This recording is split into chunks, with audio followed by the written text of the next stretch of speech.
আসসালামু আলাইকুম। আজকে আপনাদের সাথে শেয়ার করব টাটকা খেজুরের রস দিয়ে পায়েস। দূরের কাছের দেশ ও দেশের বাইরে যে যেখান থেকে আমার এই ভিডিওটি দেখছেন, আশা করি আমার ভিডিওটি ভালো লাগবে। দেখুন তাহলে পুরো ভিডিওটি দেখুন। গাছ কাটার জন্য উঠতেছে গাছে, খেজুরের গাছে। এখন প্রায় 2:30 বাজে। এখন গাছটা কেটে রাখবে আর হাঁড়ি পেতে রাখবে।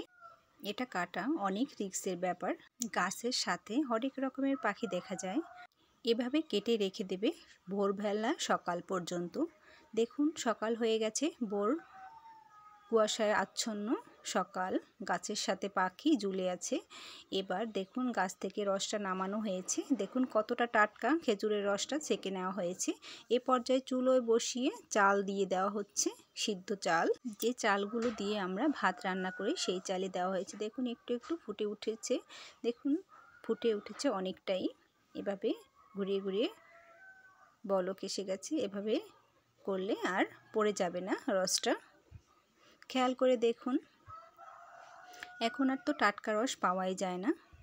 দেখুন আমি তার সাথে একটু ভিন্ন রকমের ভিডিও শেয়ার করলাম। দেখুন আমাদের বাড়িতে একটা ছোট্ট নৌকা আছে, কতটা সুন্দর লাগছে দেখুন পুকুরের মাঝে। গ্রামের বাড়িতে এসে নৌকায় চড়া। দেখুন সরিষা গাছ কতটা চমৎকার লাগছে, সবুজের মধ্যে হলুদ ফুল ফুটে আছে, কতটা দারুণ লাগছে দেখুন। ইট পাথরের শহরে এরকম পরিবেশ তো পাওয়াই যায় না। এরকম পরিবেশ এবং চমৎকার ফুলের মাঝে মনটা খারাপ থাকলেও ভালো হয়ে যায়, ফ্রেশ হয়ে যায়।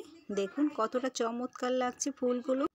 সকালে সোনালি রোদ, এরকম চমৎকার ফুল, সাথে যদি পায়েস হয়ে যায় তাহলে কি দারুণ হয় বলুন।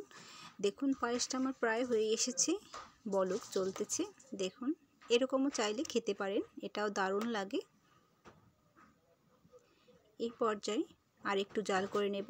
এটা হয়ে এসেছে। এ পর্যায়ে নারকেল দিয়ে দেওয়া হচ্ছে, ফ্রেশ নারকেল কোড়া দিয়ে এটাকে নেড়ে ঝুলো থেকে তুলে বলে ঢেলে নিচ্ছি। দেখুন একে একে তুলে নিচ্ছি আমি।